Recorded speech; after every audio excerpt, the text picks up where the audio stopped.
各位观众，你们好，我是方玲，欢迎来到我的频道。今天我要和你们分享的题目是：我们人类这个我是全我的其中一个支脉。你其实是一个多重次元的人格，只是一次只有一个意识聚焦在一个实相上面。就像细胞、原子、分子可以同时存在不止一个地方，甚至可以同时存在过去、现在、未来。你发出的思想会影响你身体细胞的活动。显化法则就是利用你的思想、感受去影响身体内的细胞。现在的细胞向未来的细胞做调整、对齐。在细胞的认知里，过去的细胞和未来的细胞通通都是现在的细胞。因为对细胞而言，过去和未来只是现在的不同状况而已。因为细胞很微小，微小到可以穿透时间这一张网。时间和空间它都是有界限的。电子、原子、分子和细胞因为很微小，所以它可以穿透时空。所以对细胞们而言，过去、现在、未来通通都是现在。他们只是觉得过去和未来好像和现在有一点点不一样，但是依然是现在的一种状态。在你自己更大的实相当中，也就是更大的你自己的实相当中，只有一个时间，那就是永恒的现在。你当下的一念变化就能改变你所在的位置。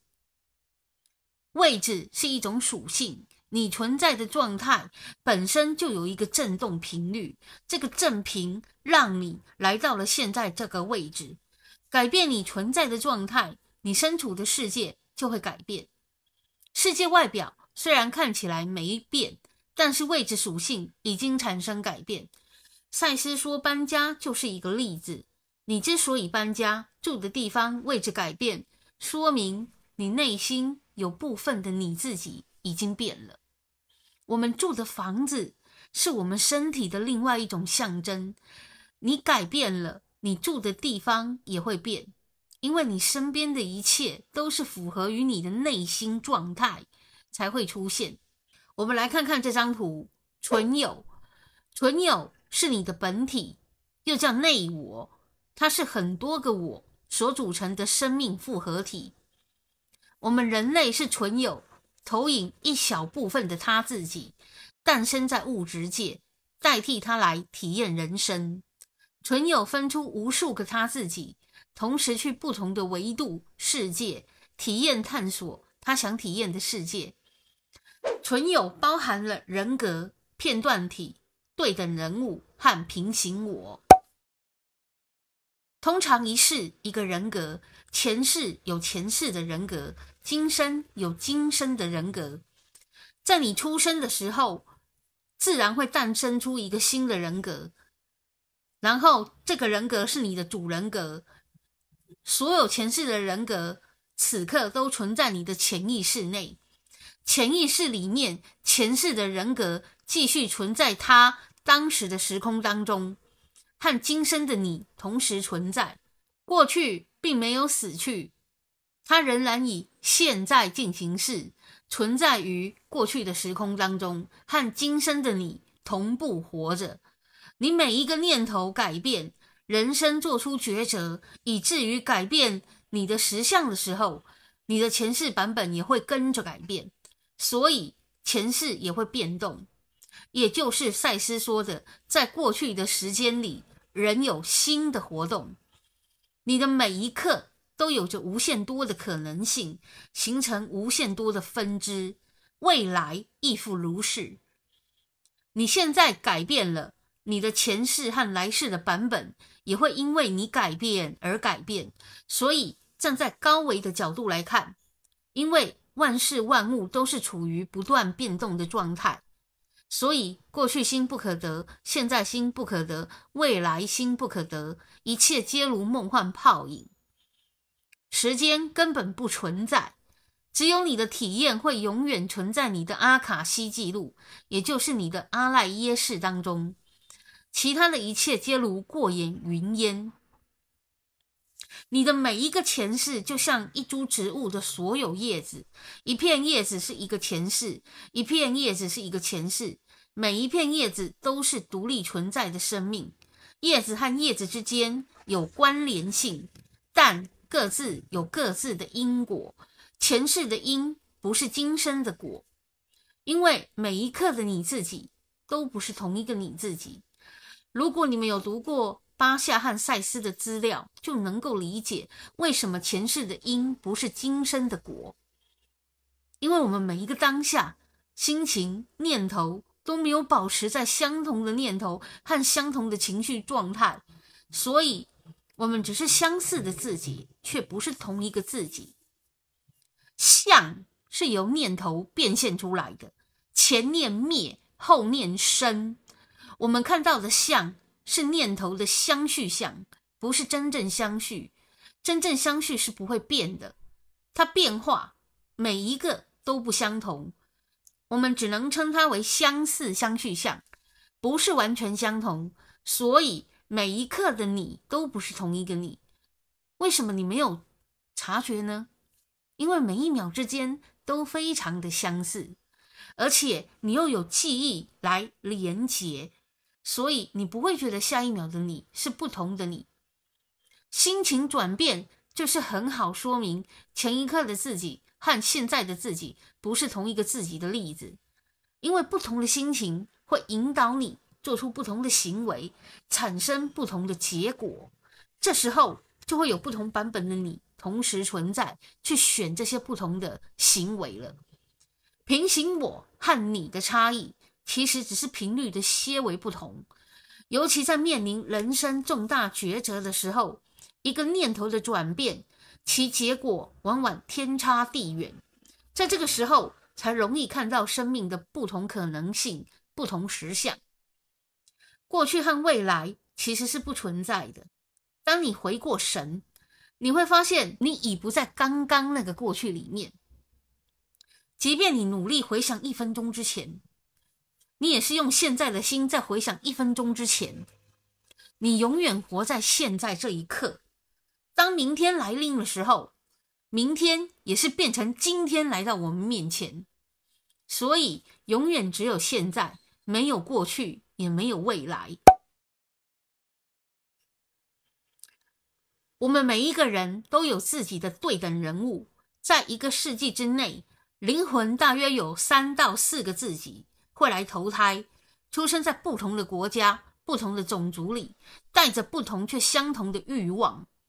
对等人物都在努力于同一系列的挑战，为的是完成灵魂的功课。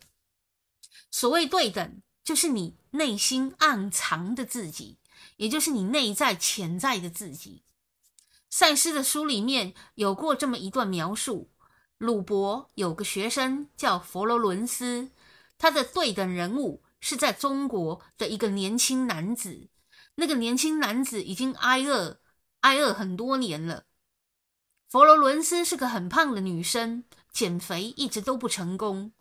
这就好像有一个人钱多的花不完，就会有另一个对等人物在另外一个世界怎么样都很贫穷，因为在我们的对等人物之间会有一个平衡点，因为对等人物是我们的另外一种形式。我其实有很多种不同的形式，像片段体、人格、平行我、对等人物都是我的不同形式。许多人很喜欢算命嘛，然后会用出生年月日来排命盘，但是如果你以对等人物的角度来看，你一个人的命盘是不准的，因为你有另外3个自己，他们每天都在影响你。真正的命盘还要把另外3个对等人物也算进去，你们彼此的命运是互相影响的。例如你的对等人物发生车祸，你可能会突然间觉得内心恐慌，心中好像一瞬间觉得好像怪怪的，很不安。或是你突然间很害怕得癌症，有可能另外一个对等人物已经得癌症了。你与对等人物每天都在心电感应，你帮助别人，别人也可能会帮助到你的对等人物。人的一世是存有创造出来的一个人格片段体，片段体拥有存有的所有属性，经由学习可将这些属性展现出来。存有会创造片段体，我们人自己也会创造片段体。人创造出来的片段体叫做分裂人格片段体，分裂人格片段体拥有分裂出的那个人的所有特性，就跟那个人一模一样，好似他的分身。一般我们内心强烈的渴望、强烈的欲望、渴望，都会在无意识中投射出我们的分裂人格片段体。例如赛斯的书里面有提到，鲁伯和约瑟曾经在约克海滩的舞池见到一对夫妻，那对夫妻年纪比他们大一些，但是容貌疲倦苍老，看起来就是那种不好版本的他们，因为他们长得很像鲁伯和约瑟，所以他们4个人相见都非常的 shock。 当时约瑟有一种感觉，好像他以后会变成那对夫妻的不好预感。为了不想变成那个版本，约瑟强拉鲁伯去舞池内跳舞。等他们跳完舞回来，那对夫妻就不见了。鲁伯后来他在 ESP 课程中就顺便问赛斯说，他们之前在约克海滩遇见一对长得很像他们的夫妻，可是是不好版本的他们，请问这是怎么一回事呢？赛斯说，那对夫妻是鲁伯和约瑟内心阴暗面所投射出来的分裂人格片段体。另外一个例子，分裂人格片段体的另外一个例子就是，当我们极其思念一个人的时候，我们会投射出我们的一个片段体，飞去思念的人身边，一待就是很久。只要你思念不断掉，那个片段体就会一直待在对方身边，这也是片段体的一个例子。每一世都有自己的主人格，前世的人格会进入我们的潜意识内，只在重大事件或是和前世相同的场景出现时，前世的人格才会突然出现。一般来说，一世一个主人格，我们的主人格是内我特地为今生转世的我们量身打造的，所以不同世不同人格。因为每一世要学的功课不一样，所以因应的人格也不一样。一世一个人格，今生的人格是今生的人格，和前世不同人格。人格有时候会产生分裂，通常人在遇到重大事件，对这个人打击很大，然后打击到主人格不愿意去面对，但又必须去面对。这个时候主人格他就会分裂出一个次人格去面对这个困境。为什么会分裂呢？为了要活下去。比如说你遇到生意失败破产，欠下天文数字的债务，一辈子都还不完，这个时候你连自杀想死的心都有了，所以你就跑去自杀。但是后来你没死成之后，你决定要出来面对了，那个时候你的心境就不一样了。有可能你已经分裂出一个次人格，那个次人格啊，是因应你当下的困境被创造出来的一个新人格，所以他就有能力去面对这个困境，因为他是因应这个情境而被创造出来的，所以他一定有能力去处理这个困境。这是人格为了活下去自动启动的一种保护机制，也是一种生存机制。主人格是你的内我为今生的课题特别量身打造的人格，因此主人格和你的命运架构是连在一起的。一旦你偏离了内我帮你设定的命运架构，你的人生就会过得很辛苦。你的内我也会在这个时候赶快制造一个世界把你拉回原来的轨道。塞翁失马焉知非福，你遇到的困境都不是单独存在的，都是跟你的人生架构相关联的。因为我们只要偏离了内我帮我们设定好的人生架构，我们就会过得很不顺。内我就会制造意外事件，强行终止我们正在做的事情，让我们人生按下暂停键，停下来去思考自己到底现在怎么了。王维有一句诗叫做行到水穷处，坐看云起时。人生走到尽头了，怎么挣扎都没有用的时候，倒不如停下来，抬头看看天上的白云，欣赏天空中的云彩的变化，把世间的所有一切烦恼都忘掉。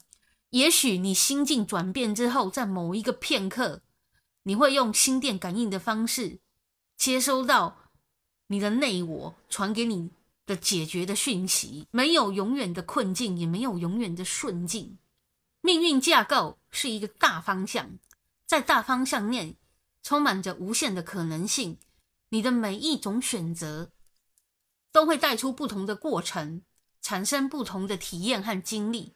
每一种选择也会分化出不同的平行自我。平行我是同一个完形或存有的不同部分的他自己，被他分派下来去不同的维度世界体验。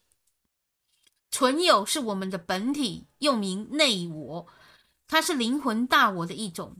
完形则有很多个存有组成，规模更大的灵魂大我。完形跟存有都能同时分出很多个自己，去不同的世界体验。因为在高境界，时间只有一个，那就是永恒的现在，所以存有可以同时在不同的时代分身去投胎，不是只有今生，是同时同步很多个自己同步进行。因为过去现在未来对高境界的我而言只有一个永恒的现在，所以它可以穿梭所有的时间空间。因为那个巨大的大我，它的意识可以包住时间和空间。时间和空间其实是有一定的界限，只是我们人类太渺小了，我们以为时间很浩瀚。当你扩展你的意识，扩展你自己，意识变得无限大的时候，你的灵魂就会变得很巨大。然后这个时候，你灵魂里面就会产生更多微小的你自己，就好像你是一个身体，你里面的细胞就是不同的你自己，一个细胞一个你，一个细胞一个你，然后比较大一点的细胞就形成器官，那就是高我。还有更大的细胞形成了四肢和头脑，那就是更高的高我，全部组合成一个完整的我。假设完整的大我是一个身体，那么组成身体的无数小我，同时又是各自独立的个体。因为我一旦分出去了，就是独立的自己。小我也可以在未来提升成一个存有或完形，继续创造出更多的他自己。例如赛斯现在就是一个完形，真也就是鲁伯，真是很久以前过去的赛斯分出去的平行我，在遥远的未来提升成一个完形，叫做鲁伯。赛斯为什么叫真为鲁伯呢？因为赛斯说真的本体，也就是真的大我，叫做鲁伯。真在未来会提升成一个完形，名字叫做鲁伯，是赛斯的平行我，第六个他自己。有读过赛斯书的人一定不会陌生，因为赛斯书里面就是提到真未来是第六个他自己。赛斯曾经是真，后来产生分裂成真一号、真二号、真三号等等等等，然后又经过了很长的时间，赛斯提升成存有，又经过更长更久远的时间，赛斯又成长成一个完形。他现在是一个能量人格元素，他的灵魂来到了过去时期不同的平行世界。赛斯他不是灵魂来到过去，因为意识可以同时存在所有的时空当中，所以赛斯他选择聚焦他的意识在过去时期，因为过去一旦被拓印下去就不能改变，一旦你改变它，它就是新的过去。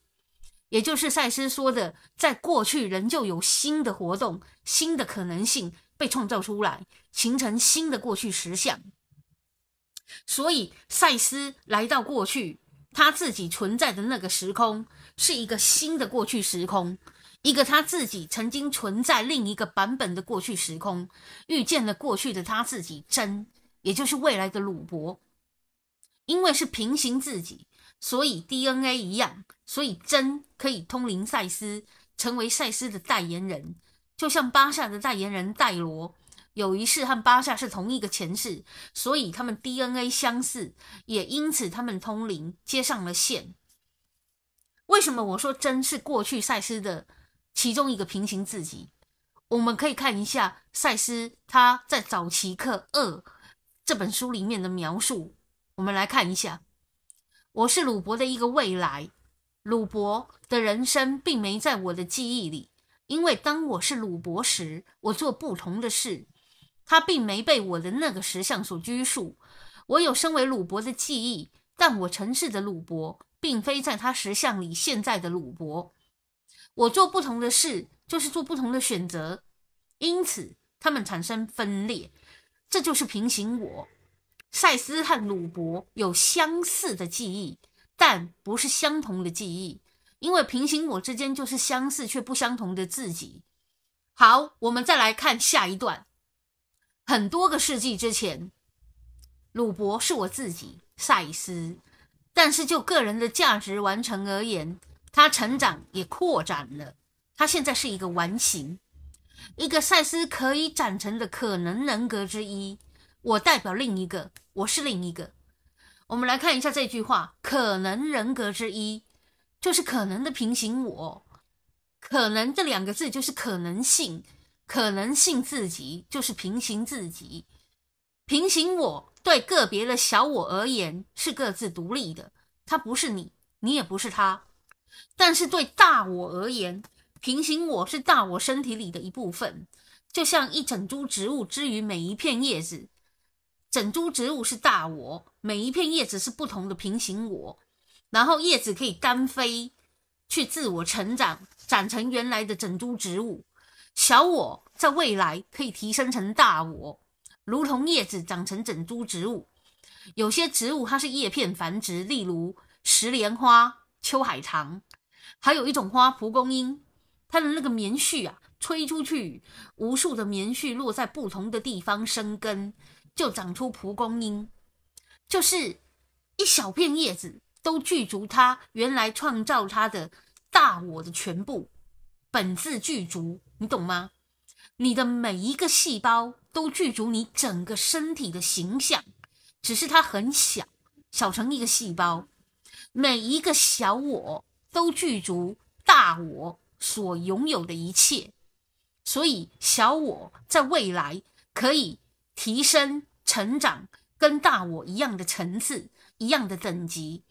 就像植物的叶片繁殖成整株植物，虽然如此，但是每一个小我仍然是各自独立的存在，只是出生于同一个根源。因为出生于同一个根源，所以平行我之间会互相影响，你们的根源是同一个，仅此而已。因为平行我之间的人生剧本是不一样的，所以不是真正的自己。因为每一个生命都有他自己独一无二、无法仿冒的特质，也就是跟赛斯提到的一个名词叫做感觉基调非常类似。感觉基调就是每个人的感觉基调不一样，有点像指纹一样独特的频率，那是个人所具有的独特特质。无论再怎么像你的平行自己，你们之间仍旧有一种最深层的一种自己独一无二才具有的灵魂特质。你们的灵魂不一样，相似但是不一样。一个生命不能取代另一个生命，无论他们有多相似。但是平行我对大我而言，因为大我是整体嘛，整株植物。比如说你的手、你的脚如果碰撞受伤，你会痛吗？对于大我而言，小我就好像你的手啊、脚啊，如果受伤，它会很痛，因为是它的一部分。所以平行我对大我而言，就是它的器官啊、手脚啊、头发、指甲的一部分。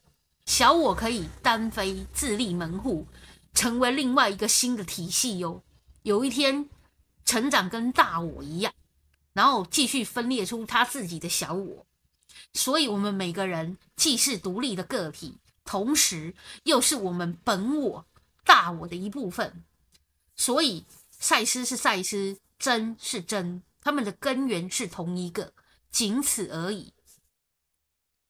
赛斯和真是平行我的关系，在过去分裂出去之后，各走各的阳光道，各过各的独木桥，继续自己的人生，各自轮回了好几十世、好几百世，所以他们之间的差距越来越大。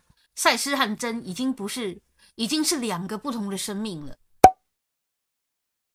赛斯2，我是赛斯遥远未来的其中一个可能性。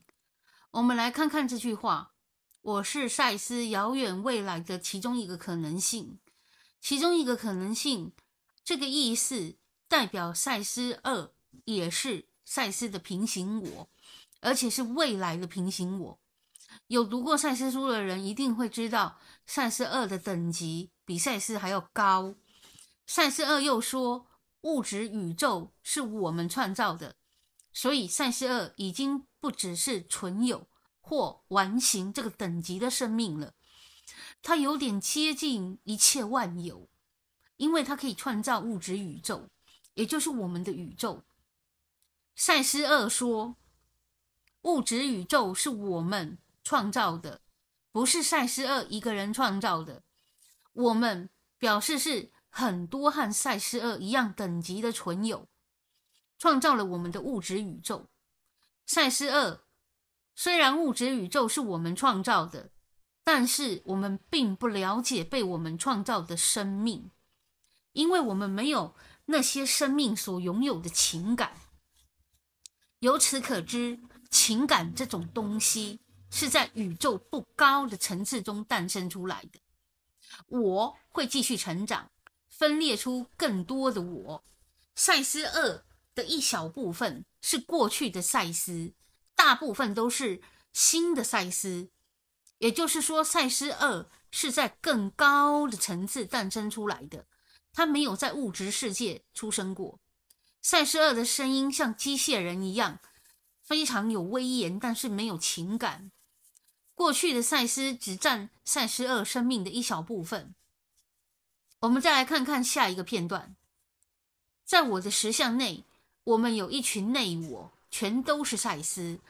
我们中有许多没有以肉身诞生过，我们播种自己于无数的宇宙中。在我的实相内，这是赛斯2讲的，也就是说，在赛斯2的实相内，有一群内我。我们知道一个内我是一个本体，也就是一个大我，纯有。有一群内我，代表有一群大我。在赛斯2的实相内，有一群大我。在我的实相内，我们有一群内我。我们这个词包含了赛斯2，表示这里还有很多个和赛斯2相同的纯有。而且我认为赛斯2之上可能还有比他更高的他自己。如果真是这样，我真的是不可思议。生命没有高低之分，真正的一切万有其实是无限大，同时又是无限小，这才是真正的一。就像佛家说的，其大无外，其小无内。